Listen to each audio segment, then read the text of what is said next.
पर्व न्यूज, आरंभ एका नव्या पर्वाचा। ग्रामीण अर्थव्यवस्थेत परिवर्तन करण्याची क्षमता असलेले बांबू हे जादुई पीक आहे। शाश्वत उद्योग म्हणून बांबूकडे पाहायला हवे। या उद्योगाला सहकार क्षेत्राची आणि संस्थात्मक धोरणाची जोड मिळाली तर बांबू उद्योग झपाट्याने विकसित होईल, असे मत माजी केंद्रीय मंत्री सुरेश प्रभू यांनी व्यक्त केले।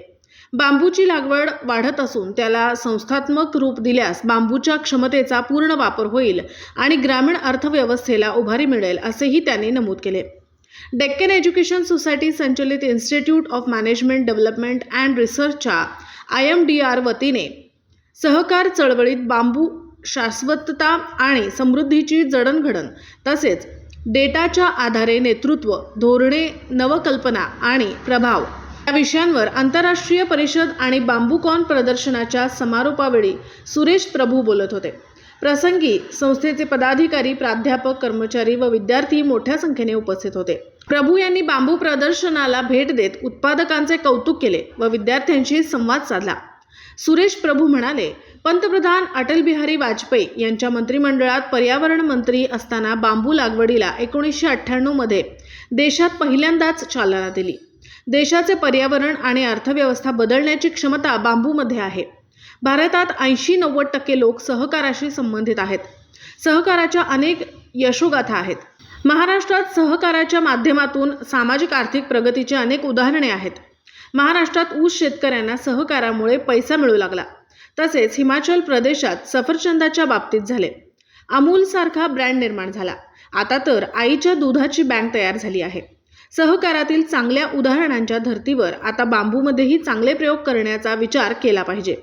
बांबू केवळ एक पीक नसून तो भविष्यातील एक मोठा उद्योग असल्याचे सांगून प्रभू म्हणाले, ग्रामीण भाग तसेच शेतकऱ्यांच्या उत्पन्नात परिवर्तन घडवण्याची क्षमता सहकारात आहे।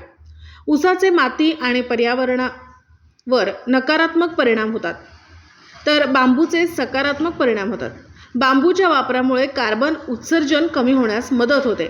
त्यामुळे हरित अर्थव्यवस्था उभारणीतही बांबूचा हातभार लागतो। त्यामुळे बांबूसह शेतीविषयक उत्पादनांना सहकाराची जोड देणे गरजेचे आहे।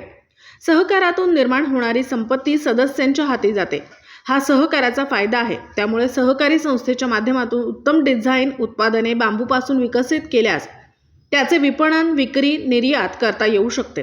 त्याचा फायदा शेतकऱ्यांना होऊ शकतो। सहकार क्षेत्र बांबूसाठी गेम चेंजर ठरू शकते, असा विश्वास प्रभू यांनी व्यक्त केला। सहकारी क्षेत्राचा सर्वात मोठा फायदा असा की एकाच वेळेला अनेक व्यक्तींचा उद्धार होऊ शकतो। कारण एका समूहाला सहकारी क्षेत्राच्या माध्यमातून एक उत्थानाची एक नवीन दिशा मिळू शकते, जे सर्वसाधारणपणे एका खाजगी कंपनीला शक्य होत नाही। तर त्याच्यामध्ये जी काय नवीन संपत्ती निर्माण होते त्याची वाटणी सहकारी क्षेत्राच्या माध्यमातून प्रत्येक व्यक्तीकडे जाऊ शकते। आता नेहमी जाते का नाही ते बरोबर आहे, पण हे त्यातला एक चुकीचा मार्गाने केलेला प्रकार आहे। पण कॉन्सेप्च्युअल जर विचार केला तर हा निश्चितपणे होऊ शकतो आणि ते करण्यासाठी बांबूवर आधारित प्रक्रिया प्रकल्प महाराष्ट्रात आणि इतर ठिकाणी झाले पाहिजेत। म्हणून 1998 साली मी अटल बिहारी वाजपेयींच्या सरकारमध्ये पर्यावरण मंत्री असताना पहिल्यांदा देशामध्ये बांबूचा हा उपक्रम चालू केला। तो देशात बांबूचं नाव कोणाला माहीत, बांबू होते पण बांबूची चवळ नव्हती। तिथून सुरुवात झाल्यानंतर आता त्याला एक निराळी दिशा मिळाली।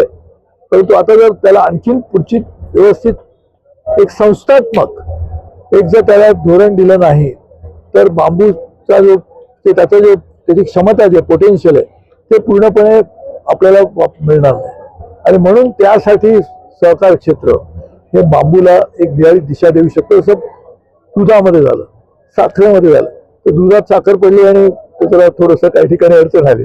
परंतु आपल्याला खऱ्या अर्थाने आपण जर ऊसाचं आपण जर उदाहरण घेतलं तर ऊस आणि बांबू एकाच शेतामध्ये होऊ शकतात।